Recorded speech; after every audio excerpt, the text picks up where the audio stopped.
What's going on, everybody? Welcome back. It's Oskino the Don. If you're new to the channel, please hit that subscribe button, like it, and leave a comment below. Please that notification bell as I drop content every single day. So today we're going to talk about Buffalo Bills game versus the Denver Broncos. Whew. I mean, what a football game, right? Very, very interesting throughout the whole game. And for it to end the way that it did, I mean, as a competitor myself, somebody who has played sports very competitively, I must add, and anybody who likes to compete, regardless of what level you're on, the way that the Buffalo Bills lost the game would just leave a sour taste in anybody's mouth. I mean, they had a chance to actually win the game. Denver Broncos, at the very end, not only did they run an extra play to try to waste the time down, but Buffalo Bills actually called a timeout in hopes that they would get the ball back.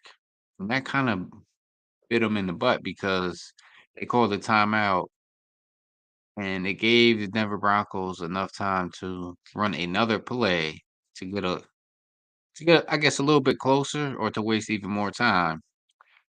And the initial field goal that they kicked, Denver Broncos missed it. So by them missing the field goal, Buffalo Bills would have won the game. However, I mean, whether it's coaching, whoever you want to put it on, Buffalo Bills, when they were switching from defense to special teams, 12 men on the field. So, flag thrown. And the flag gets thrown, and the Denver Broncos, they missed their initial field goal. So, only thing the Buffalo Bills had to do at the end of the game to seal a victory was to make sure that they had 11 men on the field. And they couldn't do that. I mean, you literally can't make this stuff up. It's like, oh my God.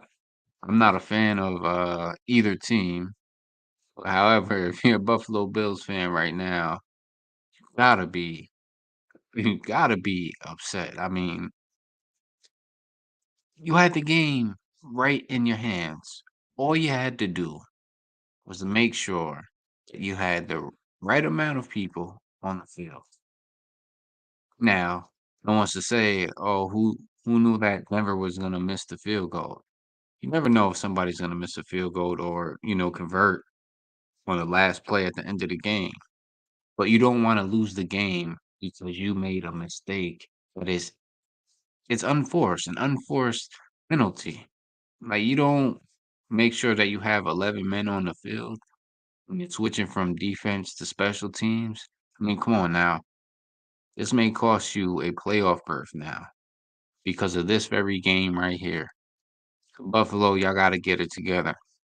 Needless to say, shout out to Russell Wilson. He actually outplayed Josh Allen. Josh Allen had 2 interceptions, and they were unforced. Like, he didn't have to throw those interceptions, but he did.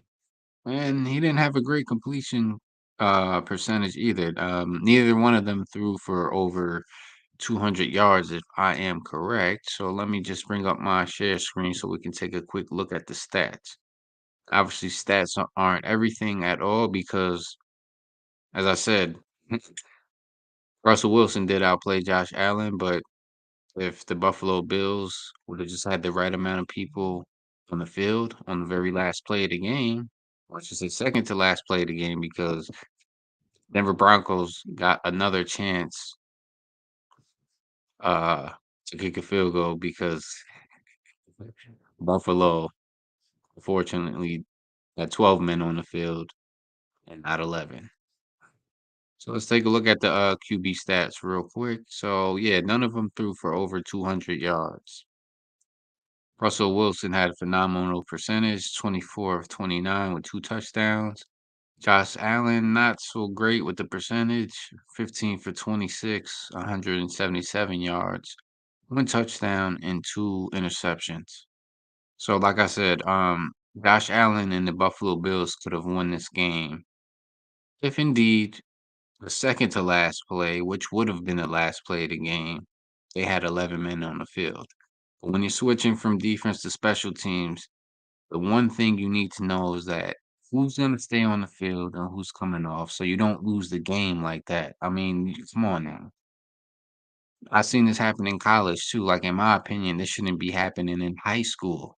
Pop Warner, yeah, you can understand that, but elite high school teams, D1 college teams, and you talking NFL where you don't make sure you have the right amount of personnel on the field. You don't know who's supposed to be on special teams and defense. It should be automatic, and you should have that prepared.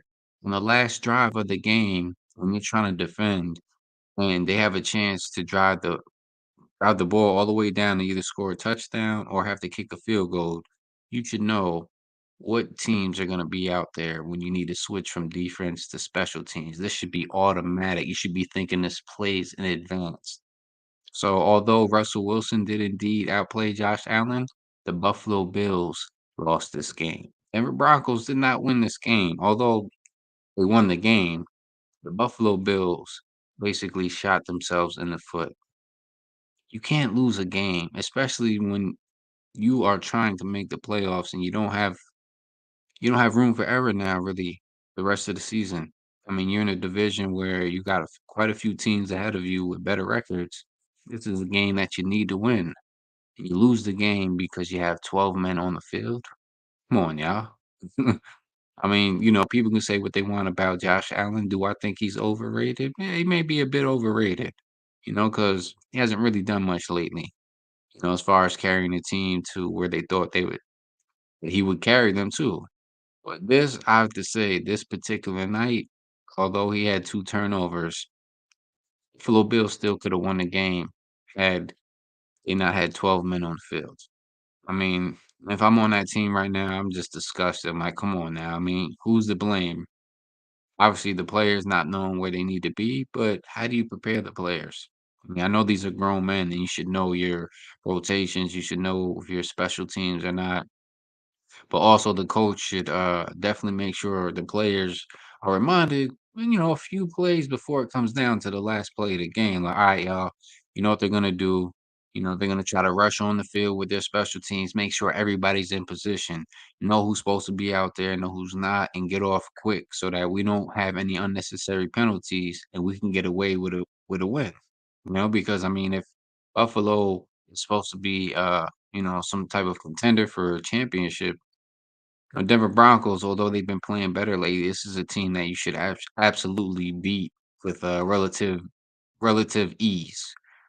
But you didn't, and you didn't play that well as a team. And then at the end of the game, you cost your team because you have 12 men on the field. Denver missed their field goal. They literally missed the field goal, but get saved by a penalty because of y'all. You can't make this stuff up. See, this is what comes with dedication, discipline, and determination. You have to be laser focused. You got to know who's supposed to be out there. Special teams coach, defensive coach, y'all got to communicate and you got to tell the captains on the team, like, yo, know who's supposed to be out there, know who's not. Because when you lose games like this deep into the season, it can actually cost you a playoff berth. Buffalo's going to look back at this game and realize that they shot themselves in the foot. And if they don't make the playoffs, this will be the game that cost them. That's my analysis for tonight's game. If y'all like what y'all heard, please hit that subscribe button, leave a like, comment. I'm always open for open criticism and other content that you would like me to cover because I cover sports, political stuff. I kind of touch on, but anywhere in between and obviously trending topics. But yeah, Buffalo Bills, man, y'all blew the game. Please hit that subscribe button, run the numbers up. Peace and one love, y'all. Enjoy your night. What a hell of a way to end the game.